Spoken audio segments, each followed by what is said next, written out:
श्रीनगर पहुंच चुके हैं गृह मंत्री अमित शाह। ये बड़ी खबर, 3 दिवसीय दौरा है। शहीद सीआईडी इंस्पेक्टर परवेज के घर से उन्होंने अपने दौरे की शुरुआत की है। परिवार से मुलाकात की है, इंस्पेक्टर को श्रद्धांजलि दी है। ये बड़ी खबर इस वक्त आपको बता दें। तो इस वक्त की बड़ी खबर, आप तस्वीरें देखिए। जब शहीद सीआईडी इंस्पेक्टर परवेज के घर पहुंचे हुए थे, उनकी पत्नी से मुलाकात उन्होंने की थी, बातचीत की थी। सरकार का हमेशा साथ है, उनके परिवार को इस बात का भी दिलासा दिलाया था। जून में जब नमाज पढ़ने जा रहे थे परवेज, उस दौरान आतंकियों ने उनकी हत्या कर दी थी। इस कायराना करतूत की जमकर आलोचना हुई थी। बाद में आतंकियों का सफाया भी किया गया। अब जबकि आर्टिकल 370 हटने के बाद पहली बार अमित शाह पहुंचे हुए हैं, जहां पर एलजी मनोज सिन्हा ने उनकी अगवानी की, तो उन्होंने अपने दौरे की शुरुआत की है। हालांकि यह कार्यक्रम बहुत पहले से तय नहीं था, लेकिन वो पहुंचे शहीद सीआईडी इंस्पेक्टर परवेज के घर पर, उनके परिवार से मुलाकात की और संदेश साफ तौर पर दे दिया कि सरकार जम्मू कश्मीर के लोगों के साथ खड़ी है। आतंक के खिलाफ मुहिम चलती रहेगी और उसमें आम लोगों का भी साथ मिलता रहेगा। तो कश्मीर में सुरक्षा पर कुछ देर में समीक्षा बैठक भी करेंगे गृह मंत्री अमित शाह। उससे पहले शहीद परिवार से मुलाकात की है, शहीद को श्रद्धांजलि दी है। 3 दिन का यह दौरा बेहद महत्वपूर्ण माना जा रहा है। घाटी में जब लगातार आतंकियों का सफाया सेना कर रही थी, इस बीच एक बार फिर से आतंक का फन उठने लगा है। और इस बीच गृह मंत्री अमित शाह का एक कश्मीर दौरा बेहद महत्वपूर्ण हो जाता है। शुरुआत उन्होंने की है शहीद परिवार से मुलाकात करके, शहीद को श्रद्धांजलि अर्पित करके। शहीद परवेज के घर वो पहुंचे हैं, इसकी तस्वीरें इस वक्त आप देख रहे हैं। यहां से सीधा संदेश है आतंक और आतंक को पालने वालों के लिए साफ तौर पर कि अगर इसी तरीके के कदम आगे उठाए जाएंगे तो नतीजा आपके लिए अच्छा नहीं होगा, बदला लिया जाएगा, बख्शे नहीं जाएंगे कोई भी, जो भी दोषी होंगे। तमाम यहाँ पर जो परिवार को आश्वासन है वो भी दिया है। और थोड़ी ही देर बाद वो कश्मीर में सुरक्षा पर समीक्षा बैठक भी करेंगे। तमाम वहां के आला अधिकारी भी उनके साथ रहेंगे। इस वक्त आप देख रहे हैं गृह मंत्री के साथ मनोज सिन्हा भी वहां पर मौजूद हैं। 3 दिन का श्रीनगर का दौरा है, ये बहुत महत्वपूर्ण माना जा रहा है। तो ये तस्वीरें आपको सीधे नौगाम से हम आपको दिखा रहे हैं। 3 दिनों का दौरा और इसमें यूनिफाइड कमांड मीट में हिस्सा लेंगे अमित शाह, जहां पर पहले से ही आईबी के चीफ, डीजीपी सीआरपीएफ, एनआईए से कुलदीप सिंह, डीजीपी एनएसजी और CISF MA Ganpati, DGP BSF, यानी जितनी एजेंसियां हैं सबके चीफ वहां पर पहुंचे हुए हैं। यूनिफाइड कमांड मीट, जिसका मकसद साफ तौर पर है कि सभी एजेंसियों के बीच तालमेल बनाकर किस तरीके से घाटी से आतंक का सफाया कर दिया जाए। लेकिन इस बीच शहीद सीआईडी इंस्पेक्टर परवेज के घर मुलाकात कर, उनकी पत्नी से बातचीत कर, घर के परिजनों से वक्त बिताकर उन्होंने ये संदेश दे दिया कि पूरा देश जवानों के परिवार के साथ खड़ा है।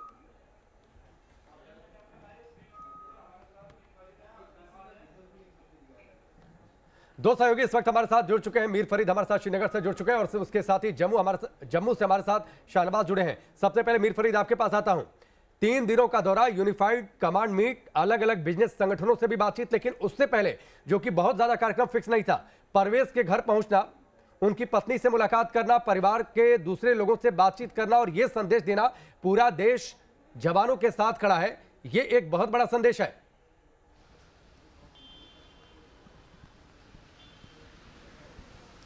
जी बिल्कुल, और जो हमें उनका प्रोग्राम दिया गया था उसमें ये शामिल नहीं था। कई चीज़ें जो है छुपाई भी गई हैं सिक्योरिटी रीजंस की वजह से, लेकिन जैसे ही एयरपोर्ट से उतरे हैं उसके बाद जो है सीधा परवेज़ अहमद के घर गए हैं। आपको याद होगा परवेज़ अहमद को जो है मिलिटेंट्स ने पीछे से वार करके जो है उनकी हत्या कर दी थी। टारगेटेड किलिंग जब शुरू हुई थी, पहले जिनको टारगेट किया था उनमें से वो एक थे, तो उनके घर जाके जो है कंडोलेंस दी है। और उसके साथ साथ एक बड़ी मैसेज है कि जितने भी जो यहाँ काम कर रहे हैं बेल्ट फोर्स के जवान, बड़ी मुश्किल हालात में काम कर रहे हैं, उनके साथ है देश, उनके साथ है केंद्र सरकार।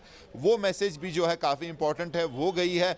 पूरे दिन आज जो है गवर्नर हाउस में ही इनके सारे कार्यक्रम रहेंगे। उसमें सबसे बड़ा जो एक मसला था सिक्योरिटी का, उसको लेके बहुत बड़ी बैठक होने वाली है और कई डिसीजन मौके पे लिए जाएंगे और उनका इंप्लीमेंटेशन भी देखा जाएगा, क्योंकि टारगेटेड किलिंग्स एक बहुत बड़ा मसला रहा है और उसको जो है उसकी जो गंभीरता है उसको देखते हुए गृह मंत्री जो है यहाँ आए हैं।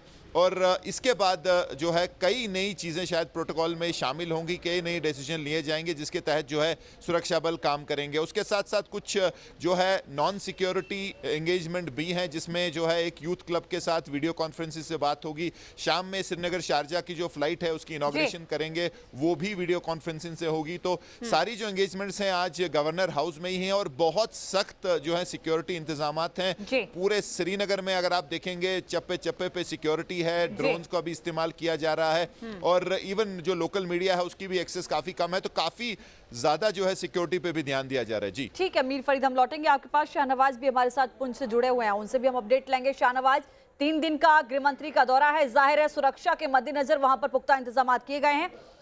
पुंछ से इस वक्त क्या कुछ तस्वीरें सामने आ रही हैं, क्योंकि लगातार 13 दिन हो गए हैं, एनकाउंटर जारी है। बिल्कुल लक्ष्मी, क्योंकि अगर हम बात करें तो गृह मंत्री का दौरा काफ़ी इंपॉर्टेंट है और इसमें सारे एस्पेक्ट्स पे बात होगी और ज़रूर जो ये पुंछ में इनकाउंटर हो रहा है और 13 दिन हो गए हैं इसको चलते हुए, इस पर भी बात जो है वो यहाँ पर ज़रूर होगी। लेकिन अगर मैं पुंछ इनकाउंटर की आपको अपडेट दूँ तो यहाँ पर कल 2 लोग हैं उनको पकड़ा गया है, उनसे लगातार पूछताछ जो है वो यहाँ पर हो रही है। और साथ ही हम बात करें तो ठीक है शाहनवाज, चलिए आपके पास हम लौट कर आते हैं। शाहनवाज ठीक वहां पर मौजूद है जहां पर पुंछ में ये पूरा एनकाउंटर चल रहा है, आज 13वां दिन उस एनकाउंटर का। लेकिन मीर फरीद, अमित शाह का दौरा आर्टिकल 370 हटने के बाद पहली बार ये दौरा यूनिफाइड कमांड मीट, इसके साथ ही जो वहां का चैंबर है उनके लोगों से बातचीत। मकसद 2 तरीके से साफ है, 2 तरफा रणनीति पर काम हो रहा है। एक तो आतंक का पूरी तरीके से सफाया, जिसके लिए सारी एजेंसियों के चीफ मौजूद हैं, खासतौर पर टारगेट किलिंग को कैसे रोक दिया जाए। इसके साथ ही बिजनेस किस तरीके से आगे बढ़े, विकास की रफ्तार किस तरीके से बढ़े, इन दोनों मोर्चों पर एक साथ काम कर रही है सरकार।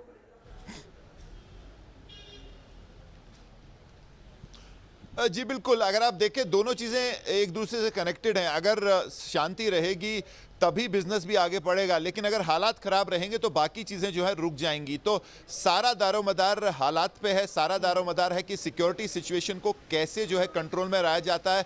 और खासकर जो एक सरकार का एक ख्वाब ही आप कहेंगे कि जो विस्थापित कश्मीरी पंडित हैं उनको वापस लाना, नॉन लोकल्स को जो है यहाँ की तरफ लाना ताकि इन्वेस्टमेंट हो, बिजनेस आगे बढ़े, उसमें जो है बहुत बड़ा रखना आ गया है। जो है टारगेटेड किलिंग्स हुई हैं, हमने भी पिछले कई दिनों से दिखाया है कि कैसे यहाँ से लोग भाग रहे हैं, कैसे लेबर जो है यहां से वापस जा रहे हैं। तो वो जो एक बहुत बड़ा प्लान था सरकार का, उसमें एक बहुत बड़ी रुकावट आई है और उसको हटाने के लिए जो है गृह मंत्री यहां आए हैं। ये मीटिंग सारी इसको लेके है कि वो जो नया खतरा आया है उससे कैसे निपटा जाए,